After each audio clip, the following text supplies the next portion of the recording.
नमस्कार, स्वागत है आपका द 4 PM न्यूज नेटवर्क पर। मेरा नाम है रविंद्र सिंह शोरान।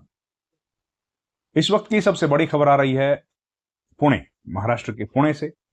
पुणे में अभिजीत दीपके, कॉकरोच जनता पार्टी के जो संस्थापक हैं, उन्होंने एक प्रेस कॉन्फ्रेंस की, मीडिया को बुलाया और उनको एड्रेस किया, कुछ सवालों के जवाब भी दिए। प्रेस कॉन्फ्रेंस करके उन्होंने कहा कि हम लोग एक आंदोलन शुरू करेंगे और आंदोलन जो शुरू होगा उसकी डिटेल उन्होंने बताई। आप जानते हैं 6 जून को कॉकरोच जनता पार्टी के संस्थापक अभिजीत दीपके और सोनम वांगचुक समेत हजारों जो इनके समर्थक थे, उन्होंने कॉकरोच जनता पार्टी के सौजन्य से या उसके छतरी के नीचे एक प्रदर्शन किया था दिल्ली के जंतर मंतर। और उसके बाद वो प्रदर्शन जब खत्म हुआ तो सब लोग अपने अपने घर चले गए। ये अपने घर चले गए थे पुणे में। तो पुणे में जब घर चले गए थे उसके बाद कोई खबर थी नहीं कि अब ये क्या करेंगे, क्या होगा। लेकिन अब कुछ दिन के बाद वापस उन्होंने प्रेस कॉन्फ्रेंस की है और प्रेस कॉन्फ्रेंस करने के बाद उन्होंने अभी ऐलान किया है कि भाई हम जो है वो फिर से आंदोलन करेंगे। तो आंदोलन कैसा होगा वो बताता हूं। कल 11 जून को पुणे में एक प्रदर्शन करेंगे, पुणे यूनिवर्सिटी में। ठीक है, उस प्रदर्शन में शामिल होंगे सोनम वांगचुक, एक दूसरा। उसके बाद लखनऊ, जयपुर, अमृतसर, यहां भी प्रोटेस्ट किए जाएंगे। यहां पर भी अभिजीत दीपक ने कहा कि वो खुद जाएंगे और कई और दूसरे साथी उनके जाएंगे, ये भी ठीक है। फिर उन्होंने कहा कि 20 जून तक का वक्त दिया गया है, किसको? धर्मेंद्र प्रधान को, जो देश के शिक्षा मंत्री हैं, उनको 20 जून तक का वक्त दिया गया है। अगर उन्होंने 20 जून तक इस्तीफा नहीं सौंपा तो अगर उन्होंने 20 जून तक इस्तीफा नहीं दिया तो 20 जून को एक बार फिर से जंतर मंतर पर लोग इकट्ठा होंगे और फिर से विरोध प्रदर्शन करेंगे। और इस बार का जो प्रदर्शन है वो खत्म नहीं होगा तब तक जब तक कि धर्मेंद्र प्रधान का इस्तीफा नहीं होगा।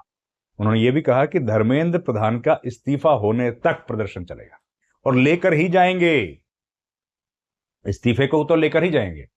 ये सब बातें कही हैं अभिजीत दीपके ने। ठीक है, अब सवाल ये उठ रहा है, ये तो आज की प्रेस कॉन्फ्रेंस। साथ ही उन्होंने कहा कि भाई युवाओं को अब एकजुट होने की जरूरत है। हम लोग देखते हैं कि कॉर्पोरेट वर्ल्ड में कोई अगर नौकरी कर रहा है तो अगर उससे एक दो गलतियां हो जाती हैं तो तुरंत वो नौकरी से फायर कर दिया जाता है। ठीक है, सरकारी नौकरी में देख लीजिए, अगर किससे मिस्टेक होती है तो उसको चार्जशीट करते हैं या उसकी नौकरी चली जाती है। लेकिन ये सरकार देखो कैसी है, इसमें पेपर लीक हो रहे हैं और छात्रों को एक्सट्रीम स्टेप्स लेने पड़ रहे हैं, लेकिन मंत्री बैठे हुए हैं भाई, मंत्री को कोई फर्क ही नहीं पड़ रहा है। तो ये कैसे हो सकता है कि सरकारी नौकरी में आप हो तो आपकी नौकरी चली जाएगी, प्राइवेट में हो तो चली जाएगी, लेकिन आप मंत्री हो तो आपकी कोई जवाबदेही है ही नहीं, आपकी कोई जिम्मेदारी है ही नहीं। तो हम लोग उस बात का विरोध करते हैं और ये नहीं होना चाहिए, ये गलत है। तो उन्होंने सब रिक्वेस्ट की है सारे लोगों को, यूथ को उन्होंने आह्वान किया है, अपील की है कि सब लोग शामिल हों। हम लोग अलग अलग जगह प्रोटेस्ट करेंगे और प्रोटेस्ट के बाद अगर धर्मेंद्र प्रधान का इस्तीफा नहीं होता है तो 20 जून को एक बार फिर से सारे इकट्ठा होंगे। अब ये तो हुई आज की प्रेस कॉन्फ्रेंस की बात। अब सोनम वांगचुक का समर्थन उनको मिला था और प्रकाश राज जो फिल्म अभिनेता है उनका भी समर्थन प्राप्त हो गया था।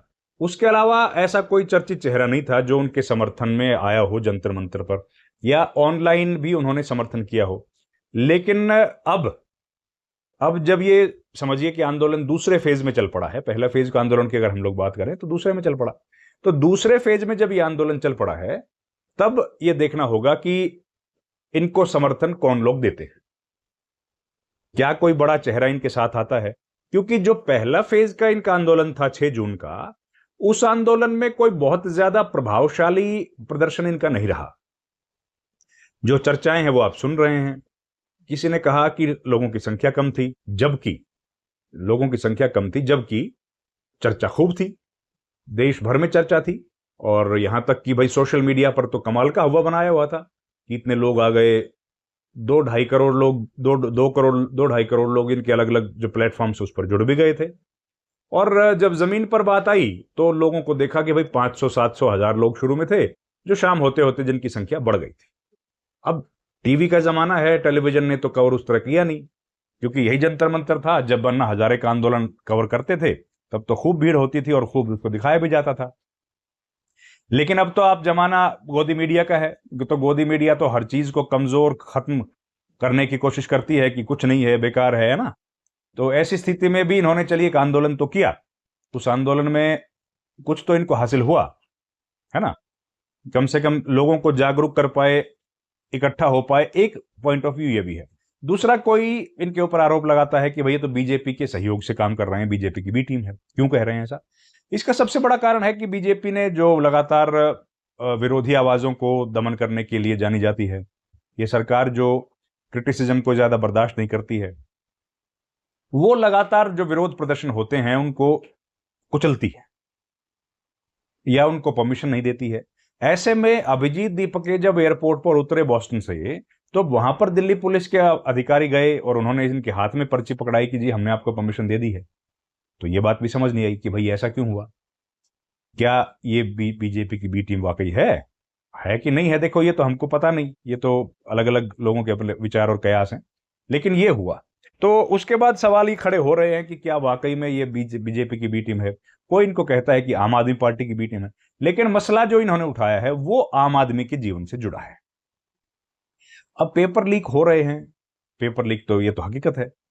सीबीएसई ने जो गफलतें की हैं ओएसएम मार्कशीट को लेकर के जो हुआ है वो भी एक हकीकत है। तो ऐसी स्थिति में अगर कोई युवाओं की, आम जनमानस की आवाज को उठा रहा है, तो युवा उसके साथ अपने आप को अटैच तो करेंगे।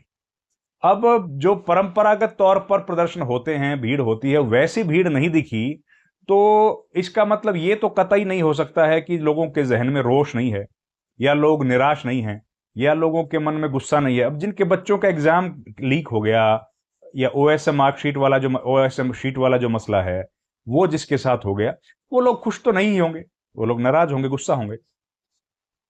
तो उस गुस्से को भांपते हुए देखते हुए अब उनको अगर उसका वेंटिलेट करने का सही मौका नहीं मिल रहा, या कॉकरोच जनता पार्टी उसको ठीक तरीके से वेंटिलेट नहीं कर पा रही है, तो इसकी वजह से मुद्दे खराब नहीं हो गए। मुद्दे तो आज भी ज्वलंत हैं, जिंदा हैं। अब बात जहां तक है धर्मेंद्र प्रधान के इस्तीफा की, तो धर्मेंद्र प्रधान का इस्तीफा कॉकरोच जनता पार्टी भी मांग रही है। वो इस्तीफा मांगा था इंडिया गठबंधन की जो बैठक हुई थी उसमें भी, और इंडिया गठबंधन की बैठक में भी ये चर्चा हुई थी कि भाई उनके विचार भी वही हैं जो हमारे हैं, हम लोग जो डिमांड कर रहे हैं वही डिमांड कर रहे हैं कॉकरोच पार्टी के लोग। तो हम लोगों को उनको ज्यादा क्रिटिसाइज नहीं करना चाहिए, क्रिटिसिज्म से बचना चाहिए, ये बात हुई। ये इंडिया गठबंधन की जो बैठक हुई थी, खैर जो भी है, पर यह दीपके का बड़ा ऐलान है, नया ऐलान है। इस ऐलान के बाद की स्थिति में क्या बदलाव आएगा ये सबकी नजर है, हमारी भी नजर है, और उससे कितना असर पड़ेगा ये भी देखने की बात होगी। क्योंकि भाई यूथ जो है, एक बार तो यूथ देखिए डिसग्रंटल्ड तो है, परेशान तो है, तो उसको क्या अभिजीत दीपके सही तरीके से चैनलाइज कर पाएंगे। और जो सरकार जानी जाती है कि भाई हम तो इस्तीफे इस सरकार में लेते नहीं हैं, आपको याद ही होगा राजनाथ सिंह जो अभी रक्षा मंत्री हैं, उनका एक बयान है, वो कहते थे कि ये बीजेपी है, यहां इस्तीफे वस्तीफे नहीं होते। वो तो पूर्व की सरकारों में इस्तीफे हो जाया करते, अब नहीं होते। इस सरकार में एक ही इस्तीफे की हमको तो जानकारी है कि एमजे अकबर ने इस्तीफा दे दिया था, उसके अलावा तो इस्तीफे होंगे नहीं, इस तरीके से होते नहीं हैं, ये सवालात हैं। तो अब धर्मेंद्र प्रधान का इस्तीफा करवाने में कॉकरोच जनता पार्टी कितनी कामयाब होगी, हो पाएगी कि नहीं हो पाएगी, लगता तो देखिए मुश्किल है। लेकिन यूथ की पावर को भी हम लोग कमजोर करके देख नहीं सकते, वो भी बहुत मजबूत है, उनके अंदर भी असीम ताकत है। अगर वो लोग अपनी बात पर अड़ जाएं और धरने प्रदर्शन में देश भर में करने में कामयाब हों, और ये उस जो यूथ का एक गुस्सा है या उनका रोष है उसको एक साथ मजबूती के साथ आगे बढ़ाने में ये लोग सही दिशा देने में कामयाब रहेंगे, तो क्या होगा देखिए, वो तो सरकार जाने। पर अभी जो स्थितियां हैं उनके हिसाब से लगता नहीं है कि धर्मेंद्र प्रधान इस तरीके से इस्तीफा देंगे। लेकिन यूथ है, अपनी कोशिश कर रहा है, तो प्रदर्शन हो, विरोध प्रदर्शन हो, या कोई रैली यात्रा हो, उसका तो देश में सम्मान ही है, तो इन लोगों का भी सम्मान ही है। अब देखते हैं 20 तारीख को क्या होगा, वो हम लोग खबरें आप तक पहुंचाते रहेंगे। इस वीडियो में इतना ही। आपसे गुजारिश है हमारे चैनल को लाइक करें, शेयर, सब्सक्राइब करें। आपका बहुत बहुत धन्यवाद। Thank you very much. नमस्कार।